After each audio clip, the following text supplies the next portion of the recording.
Hey everyone, it's Christopher Stone here with your National Association for Gun Rights. And today just want to do a legislative update video for everybody here, for all our members and supporters. We'll be talking to Brenden Boudreau, who is the Director of Field Operations for our organization. But before we get started, just want to remind everybody to follow us, like, and subscribe right here to our YouTube channel for important legislative updates. We also do things like firearms training. We've got the Tap Rack Bang podcast. Also, we put other good content on here. Our president, Dudley Brown, has just started a new video series. So always tune in and check us out there. You can visit our website at nationalgunrights.org. You can check us out on Facebook, Twitter, and Instagram for more information. But just want to go ahead and welcome Brenden to the show. Hey, thanks for joining us today. Thanks, Chris. Good to talk with you today. Absolutely. How's I know for our viewers, you live in Michigan. How's everything in Michigan right now? Yeah, actually, we're getting a little thawed out right now after having some, single digits for the last couple weeks here. But it's Michigan in the winter time, so nothing surprising there. So far, we're keeping gun control at bay. In the wake of the Oxford shooting, of course, there was all sorts of howling in the media to pass gun control, and so far, gun owners have kept the calls for gun control at bay. But we've got our work cut out for us. We're going to have to keep pushing. Great. Well, it's a good update to hear. So today, what we really want to talk about is obviously constitutional carry. It's a key issue for our organization and state legislatures across the country. And I know your team, our field team, who are dispersed all across the nation, are busy working as state legislatures are just kind of getting started. So before we get into it, I think most of our viewers know, but if there's anyone new tuning in who doesn't know what constitutional carry is, what that legislation does, could you just explain that real quick, why it's such an important issue for us on the field level? Yeah, sure. Constitutional carry is a very simple concept. It just simply says that if you can legally possess a handgun, you should have the right to carry it openly or concealed without having to get a permit. There are currently 21 constitutional carry states. Five states passed it just last year. When I first started at NAGR back in 2014, there were only 4 constitutional carry states. And really, it's been the members and supporters of the National Association for Gun Rights that have helped just explode this movement across the country. What was once relegated to small rural states is now it's mainstream. It's the new norm for the gun rights community. And really, any politician who's standing in the way of it is just really they're on the wrong side of this issue, and they're eventually going to get ran over, politically speaking, by gun rights activists and gun owners across the country who just expect Republicans and even Democrats to support constitutional carry. I mean, it's simple, straightforward legislation. It's what the founders intended. They intended gun owners to be able to practice their rights, to keep and bear arms without having to ask for government permission, and that's what we're doing with constitutional carry. Absolutely. Yeah. And, our mission, one of our mission statements here at the National Association for Gun Rights is, standing up for freedom, defending the Second Amendment. And that's kind of what we see constitutional carry. I mean, that is a freedom issue where we're trying to restore gun rights that have been lost. Of course, you always hear people who advocate for gun control, the left, talking about, we need more gun control. Well, the reality is there's tons of gun control in the books, especially at the federal level, but states all across the country as well just have so many gun laws that prevent law-abiding citizens from exercising a constitutional right. And we don't treat any other right that way. And so for us, it really is just a foundational issue to say, hey, if you can legally possess a handgun, you shouldn't have to beg the government for permission to carry it, to defend yourself. And Every day, law-abiding Americans defend themselves, their loved ones, and other innocent people, but by being able to carry a firearm. So appreciate all the work that your team is doing. And I know just from talking to you and obviously being involved here at the organization, states that we're really active in right now with constitutional carry would be Indiana, Alabama, Georgia, Ohio, and Nebraska. And so that's kind of what we want to talk about, what you have your team doing, and really maybe just start we'll just start down south real quick in Alabama. Who are our bill sponsors there? What is the state of play in Alabama? Yeah, sure. So Alabama, we've been working on passing constitutional carry in Alabama for at least the last 5 years. We've been working with State Representative Andrew Sorrell, who's helped introduce the bill the last few sessions. and he's helped really make this issue a mainstream issue in Alabama. And thankfully, as we've been working there, we found some more allies. State Representative Shane Stringer, he was actually a captain in the sheriff's office down in Mobile County, who was fired by the sheriff Sam Cochran for supporting constitutional carry. And so he once opposed constitutional carry, and now he's become one of the biggest advocates in Alabama for constitutional carry. And he's filed the bill, and he's fighting hard. And it's just such a breath of fresh air to have this current state representative who once was in law enforcement just so strongly advocating for it. We also have State Senator Gerald Allen and State Senator Tim Melson, who have filed bills in the Senate. And this year, it seems like all the stars are aligning for Alabama. Of course, the Alabama Sheriff's Association is, they're kicking and screaming. They're using mom demand actions, anti-gun talking points to try to kill constitutional carry. I mean, the Sheriff's Association is just completely out of step with the rank and file. As you know, Chris, I have family in law enforcement, and most rank and file officers support constitutional carry. It's just the brass. Some of these folks who have just been out of a patrol car for decades, who are not on the street on a regular basis, who oppose this common sense legislation that most law enforcement officers support. They support armed citizens because they know that when seconds count, they're minutes away. And so in Alabama, it's just this war that we're having between, good pro-gun Alabamians and the Sheriff's Association that is just so out of touch. So we're hoping that, over the next couple of weeks here, we start getting hearings and we can get it done, hopefully by middle of February. We get it on Governor Kay Ivey's desk. Well, that's great to hear. And obviously, one of the really true key components to getting legislation like this passed is for our viewers, grassroots gun owners, to call your representative, call your members of your state house, state senate. It's as easy as, just pulling up your phone, getting on a search engine and typing that in and calling them. And, maybe even shoot a message to Shane Stringer and Andrew Sorrell and just say, thank you for pushing this issue, especially in the face of deep opposition.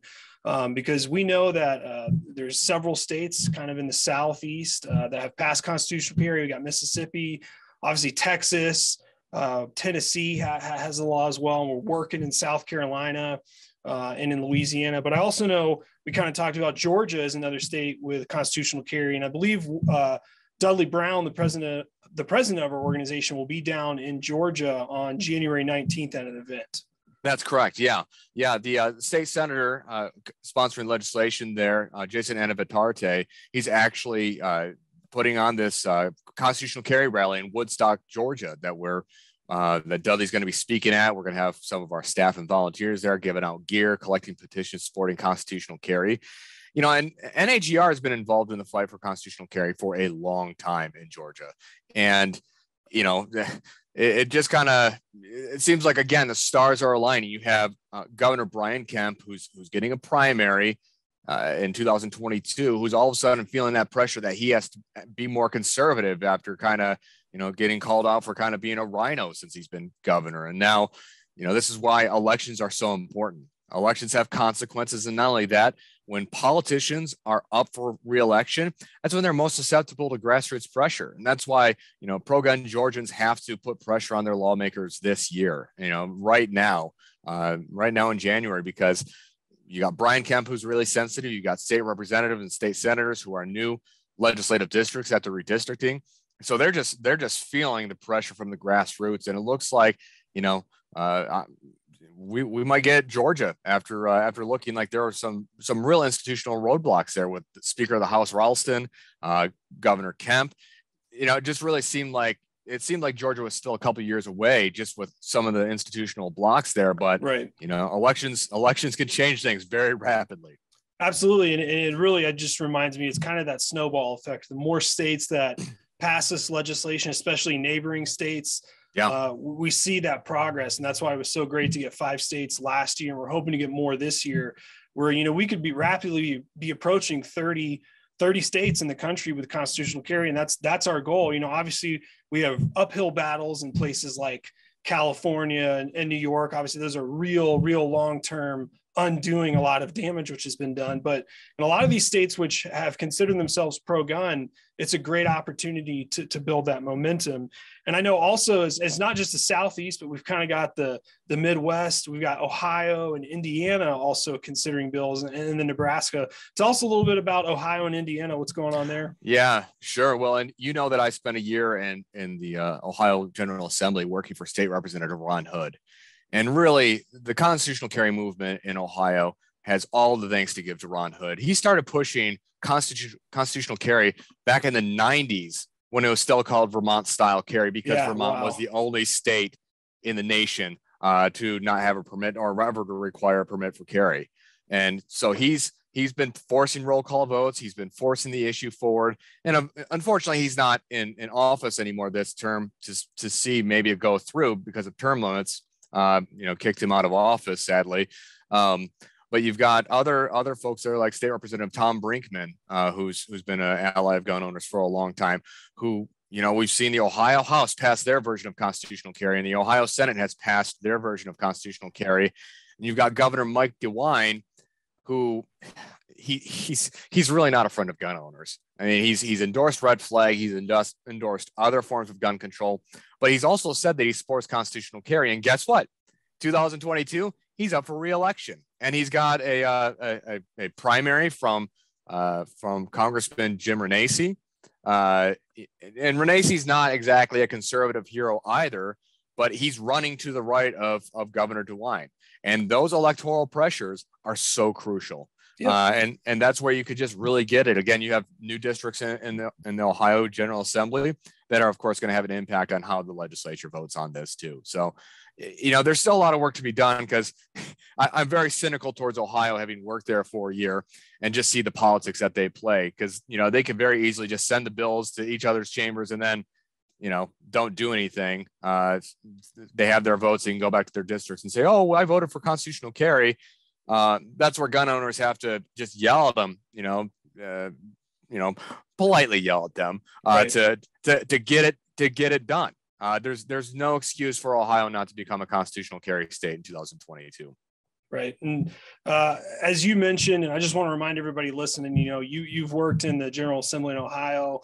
I did some work in a previous professional life in Washington, D.C. in Congress, and many of the staffers here at the National Association for Gun Rights have been on campaigns and worked in different legislative bodies.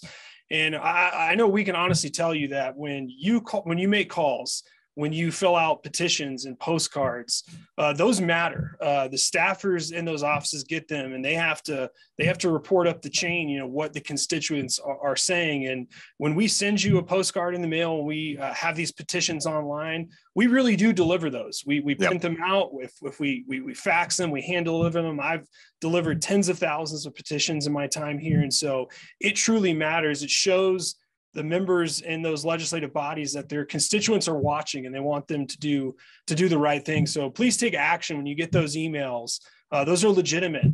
Make those phone calls. Don't be afraid, like you said, politely, voice your concerns and what we want our elected officials to do, because they represent us. They work for us. Right. And it's really up to the grassroots. Finally, just kind of want to talk about Indiana and Nebraska. Those are kind of the real two other states where we're seeing some movement. What's going on there? Yeah. A lot of exciting things happening in Indiana right now. The Indiana General Assembly passed constitutional carry through the House just this week. Their session started on Monday, and they've just rapidly pushed it through the House. Actually, they had a committee hearing last week, and then they passed it out of the House this week. It's going over to the Senate. And, as we're talking here, there's really some back and forth going on what's going to happen in the Senate. Last year, when the Indiana House passed constitutional carry, the Senate killed it. It was sent to the Senate Judiciary Committee, which is chaired by Liz Brown. She's no friend of gun owners. And she sat on it. She didn't give it a hearing. She didn't give it a vote. And we've been hearing rumors the last couple of days here that Senate President Pro Tem Roderick Bray was planning on sending it to the same committee to go die. Our staffer Will Fight met with Liz Brown earlier this week on Monday, and she basically gave no indication of wanting to give it a hearing or give it a vote. And from what we can tell, she would vote against it if it came up. And, of course, politicians are going to try to spin it. Well, it has to go through judiciary. Right. There's no other choice. It's a judiciary issue. That's nonsense. They can send whatever bill they want to send to whatever committee. I've seen some of the most ridiculous bills go through committees that have nothing to do with the topic. It's all about what leadership wants to do.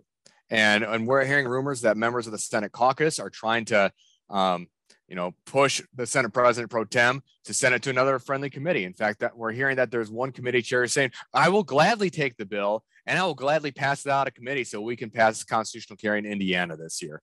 So we're dialing up the pressure. I know that they're getting ready to deliver thousands of petitions next week in Indianapolis to dial up the pressure again. Hopefully we can get it done quickly there. Yeah. Another problem there is Governor Eric Holcomb.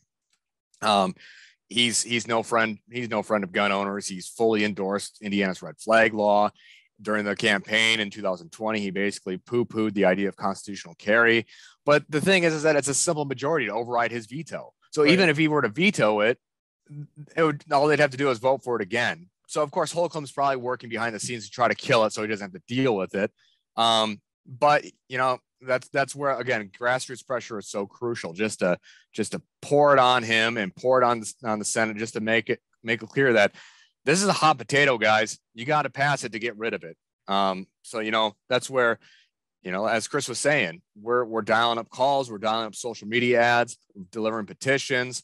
You can also check out our action center, go to nationalgunrights.org. There's a take action page. You can click down and send an email to your representative and senators and help dial up the pressure on these folks. I forgot to mention with Alabama, just today, we had our staffers down there in Alabama deliver over 30,000 petitions to lawmakers. That's awesome. Constitutional carry.